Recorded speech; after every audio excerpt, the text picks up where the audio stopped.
So welcome back to the crypto channel number one, where we're covering up all of the most resonant and great crypto news about Ethereum, about Bitcoin, about all of the crypto market in one place.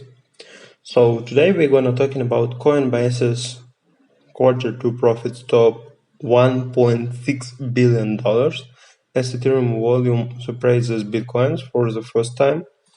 Also, Helium gains 40% gain after $111 million fundraise and 100K active nodes milestone. And I think obviously worth mentioning that Cardano price is hot, but data shows pro investors haven't warmed up yet. So let's get started. Coinbase beat analyst estimates in quarter two after it generated $2.23 billion in revenue compared to estimates of $1.78 billion. So Coinbase generated $2.23 billion of revenue for the second quarter of 2021, as Ethereum trading volume surpassed Bitcoin for the first time on the platform.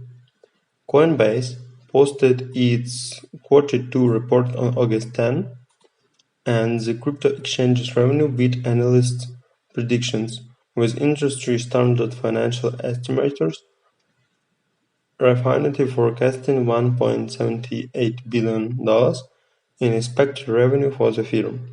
Coinbase's earnings per share came in at $3.45 compared to estimates of $2.33. So the trading platform posted a net profit of $1.6 billion in quarter two, a whopping increase of almost 5,000% compared to the $33 million recorded in the same period in 2020. For the first time in Coinbase's 9-year history, Ethereum flipped Bitcoin in trading volume, with the assets representing 26 and 24% of total volume respectively. Bitcoin traded volume declined 39% compared to quarter one, while Ethereum increased 23% within the time frame. So in the report Coinbase, so here we have basically the Twitter, interesting data point from the Coinbase. Interesting data point from the Coinbase quarter two results. Ethereum traded now bigger shares than Bitcoin holding. In the report, Coinbase stated that the declines in Bitcoin trading volume may have been the result of the total Bitcoin volume decreasing as a percentage of global exchange spot volume, along with the addition of many new assets which saw increased interest and speculation.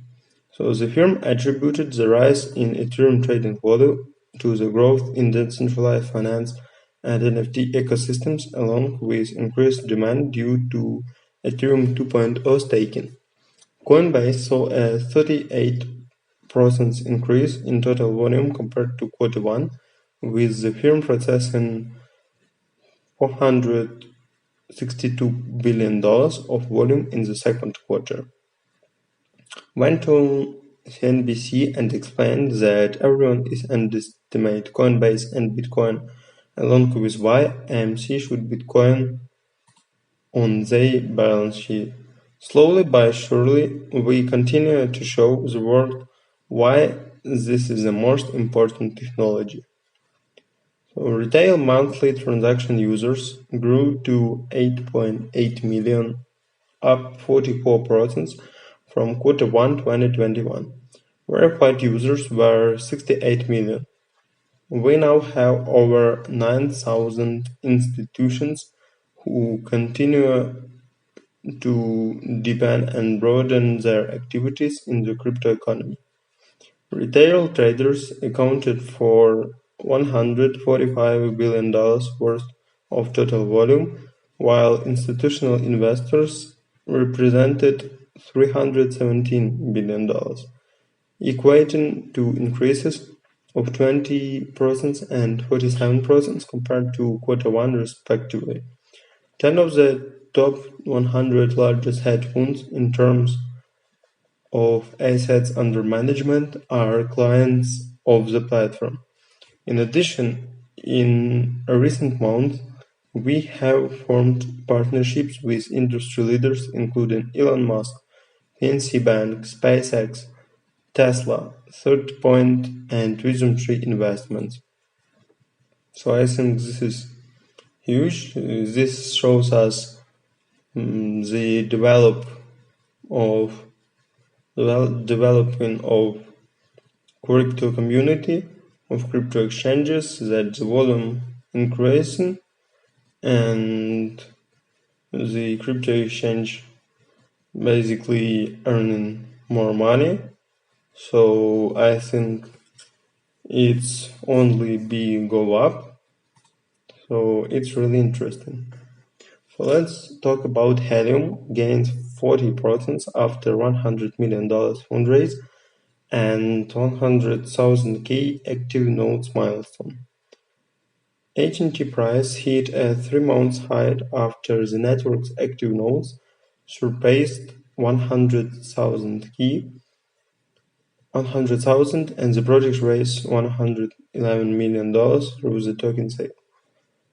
One such project is Helium, a centralized peer-to-peer 5G wireless network that made headlines on August 10, thanks to the successful completion of a token sale that raised $111 million from multiple investors, including Andreessen Horowitz. So, the three reasons behind the growing trend of the Helium network include a continually expanding ecosystem of nodes that provide coverage for the network after the companies and partners that utilize the Helium network to track the stored data, and the recent issuance halving that the protocol underwent.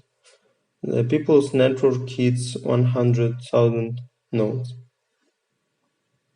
So increasing demand for hotspots has resulted in more than 50 hotspot manufacturer applications being submitted through the Helium improvement proposal, 19 process, and this signals that the number of hotspots could continue to rise for the foreseeable future. The network growth is further bolstered by the introduction of new types of hotspots, which include elite hotspots and data-only hotspot. So new data partners joined the network.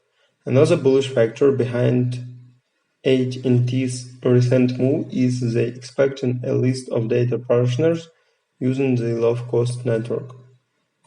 The latest company to join the Helium network for its data management needs is Invoxia, a company that develops GPS trackers for individuals and businesses. Helium is honored to welcome Invoxia to its open-source ecosystem in order to protect valuables and loved ones. From GPS tracking to location history, anti-theft alerts, more and more. Learn about the Invoxia long finance tracker taker from IOD Business News. Says in Twitter. So multiple factors reduce Helium NT's circulating supply. A third development that has put positive pressure on HNT price is the recent halving that cut the monthly issuance of HNT from 5 million to 2.5 million. So halving the amount of HNT issued per day comes at the same time that the network is adding partners and expand its coverage. This has the potential effect of increasing demand and leading to further price growth as Ethereum activity increases. The introduction of staking validators on July 23 is another protocol development that has led to positive price pressure over HNT. So Let's talking about Cardano price. So Cardano price is hot, but data shows pro investors haven't warmed up yet. ADA gained 57% in past 3 weeks, but derivative data shows pro investors aren't bullish yet. So Cardano has been in the spotlight lately, and this is partially because of its early 2021 price performance and the fact that its huge fan base has been anxiously awaiting the launch of the network smart contracts capability in the upcoming Alonso upgrade. While the rise of decentralized finance took place and the total value locked in decentralized finance applications soared above $76 billion, Cardano investors have been waiting nearly 4 years to the project to deliver on all its promises. Traders are now trying to determine whether the 50% rally since July 21 was backed by positive expectation or fundamentals. The movement could have been a return to the mean, signaling that previous bearish trades were closed after 2 months negative performance. So Cardano has been performing negatively partially because of the failed estimates from Cardano founder Charles Hoskinson, who estimated that the network would have hundreds of assets, along with thousands DApps by July. Hoskinson did defend himself on YouTube by saying that more than $10 million in NFTs have been sold through the network, but this pales in comparison to his previous estimates. Futures open interest in growing, but what about investor optimism? Let's take a look at ADA derivatives data to cross-check how professional traders are dealing with this duality. After peaking at $1.13 billion on May 16, the aggregate open interest on ADA futures contracts plunged to a $285 million low on July 19. Still, traders' interest in the altcoin appears to be rapidly increasing because the indicator currently stands at $530 million. Longs and shorts are matched out all the time, even though their leverage may vary, so viewing the funding rate is a better way of determining how bullish or bearish those investors are. The professional traders are slightly bearish. It's also useful to confirm that the quarterly futures contracts premium reflects a trend similar to the one seen in perpetual contracts because these fixed day instruments do not have a funding rate adjustment. Therefore, eventual demand imbalances are reflected by a price difference to the regular spot markets. So, as shown above, the discount on future contracts that have been ongoing since May 20 started to vanish. Although far from a natural bullish scenario, it reveals a demand increase from longs.